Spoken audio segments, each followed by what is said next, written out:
ఆవిడ కృప వల్ల ఏం జరిగిందంటే నీకు శాంభవ దేహం అనేది వచ్చింది. శాంభవ దేహము అంటే ఆ శివశక్తుల్ని గ్రహించగలిగే సంస్కారంతో కూడిన ప్రజ్ఞ, అది తెలుసుకోండి.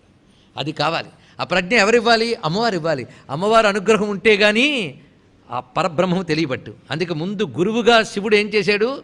మన యొక్క అజ్ఞానాన్ని దహనం చేశాడు. అమ్మవారు ఏం చేశారు? జ్ఞానం పొందడానికి అనువైనటువంటి ప్రజ్ఞని ప్రసాదించారు. ఆ ప్రజ్ఞే సంజీవనౌషధి. ఇది తెలుసుకోవాల్సింది. ఆ ముందు దగ్ధమైనటువంటి వాసనామయమైన దేహాత్మ భ్రాంతి ఏదున్నదో అది దహనం చేయడమే హరనేత్రాగ్ని సందగ్ధ. ఇది తెలిసింది కదా. హరనేత్రాగ్ని సందగ్ధ కామ సంజీవనౌషధి. ఇది కావాలండి. కనుకనే ఆ ప్రార్థన చేస్తూ గురువుని ఆశ్రయించగానే ఆయన ముందు చేసేది ఏంటంటే తగలెడతాడు మనకి.